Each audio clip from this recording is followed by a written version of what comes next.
Elon Musk is the richest person on the planet and a universal genius.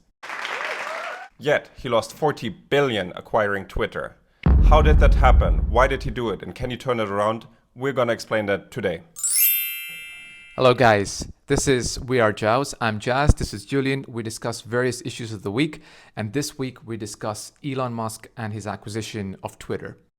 Elon acquired Twitter in April 2022.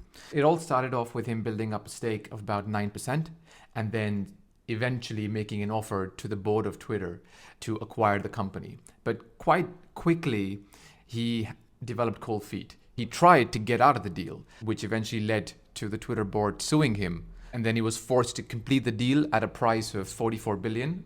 Right. Did you do that because you thought that a court would make you do that? Yes. Right. Yes, that is the reason. Which was significantly higher than what the company was worth before he bought the first stakes in the company. Where we are today is, since the acquisition, Twitter has lost about 50% of ad revenue. About 80% of employees have been let go. Francis, you're fired. See ya.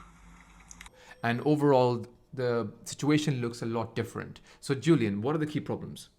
So, key problems. And I guess, it starts very early on. So, the first problem is Elon just paid way too much money to acquire Twitter. And Jas pointed that out. Elon Musk was an avid Twitter user. He was tweeting a lot of things. So he was actually quite excited by, having an opportunity to buy Twitter. But I think this initial excitement just, took over. And the 44 billion price he did have to pay in the end was just way too much and was, almost 40% higher than where the public stock market had valued Twitter.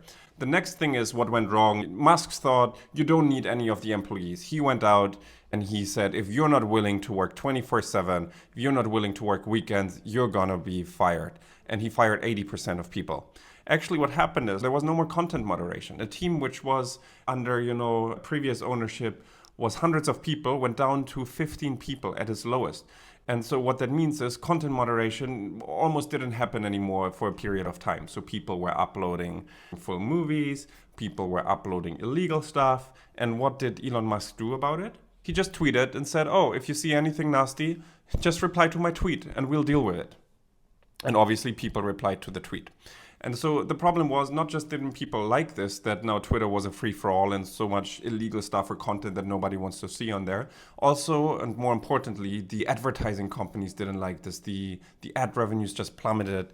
Companies stopped advertising on Twitter because of that, because nobody wanted to be associated with this debacle. And maybe the most prominent feature is Elon changed the name. Twitter is an iconic name. I think everybody knows the word Twitter. Tweeting even went into the dictionary. That brand value of Twitter is worth billions. But what Elon Musk did is he changed it to X. And why did he change it to X? So X is actually a name or a platform he's been obsessed with for a long time. So Elon Musk, 20, 30 years ago, before people really knew him, he founded a payment platform. And he called that platform X.com. And later on, so that platform merged with another business. And Elon, he actually wanted that combined business to be called X.com. What the board at the time did is they did run some tests. They asked some people, what do you associate with X.com? And the replies of what people associate with X.com was so overwhelmingly negative that what the board actually did is not accept the name change to X.com. While Elon was on honeymoon, they axed him as CEO. And then later on, this business, which Elon wanted to be called X.com, became what is today known as PayPal. 20 years later, Elon thought, let's give it another go with X.com. And hey, it's 20 years later, surely associations with X.com must have changed. What's your name? Mimi? Mimi, we have a question for you. What do you associate with the name X.com? Online adult content. Right, but there are also many opportunities here at play.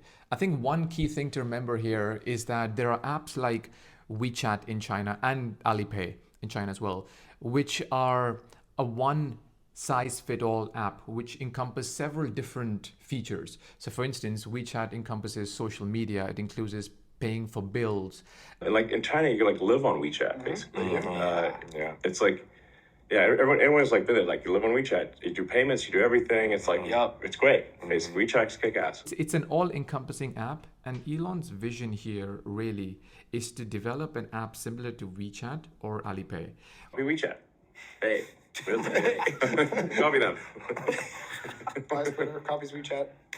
Yeah, pretty much. Yes. Several companies have tried it before. Facebook tried it, it was unsuccessful. So Elon's vision now is to actually, have learnings from his PayPal days and include this element of making payments, and along with the social and news element of Twitter, which it already has. So there are opportunities out there. I think this is his big vision. So it's all not negative. Second thing to actually note here is that Twitter is a very valuable platform. It's different to the other platforms because firstly, everything is public.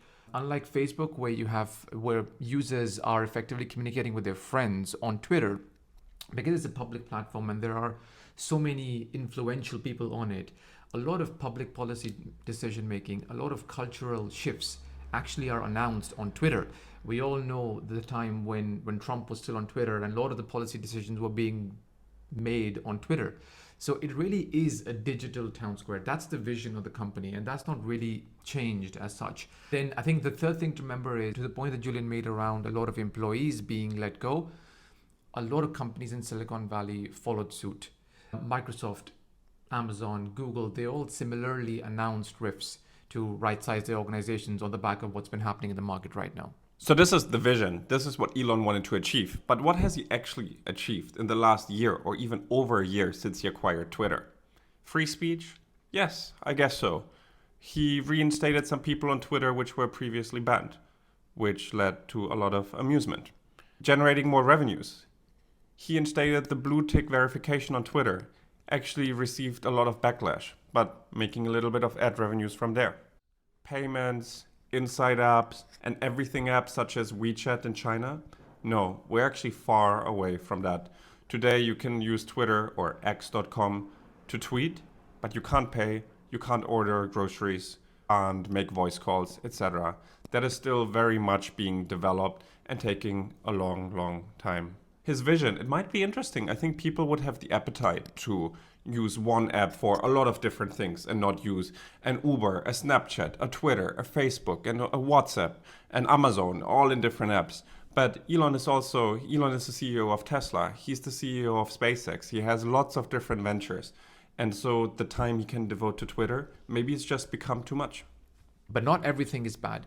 Google trends show that since the acquisition of Twitter by Elon Musk, the number of users have slowly been trending up. He's trying different initiatives. He got Paris Hilton to come up and do some advertisements on the platform. And then I think one vital thing to remember here is that Elon has done several different ventures, right from Tesla to SpaceX. And at some point, those companies were potentially going bust, but he's managed to salvage those situations. And those companies are really big today. So he is a man with a vision. So overall, Twitter is in a lot of troubles. Twitter is making very little revenue. Twitter has a lot of debt which it needs to service. And for the time being, all the initiatives that Elon has tried in order to create more revenues to become profitable again have failed. Can he turn this around? We believe it's tricky, but if anyone can do it, it's Elon. What do you guys think? Let us know in the comment. Twitter, a genius greatest mistake? Or is it gonna look like a genius move in a couple of years when we look back? Like the video, like and subscribe and share it with your friends. And we really want to hear from you in the comment section what your opinion is. We'll see you next week.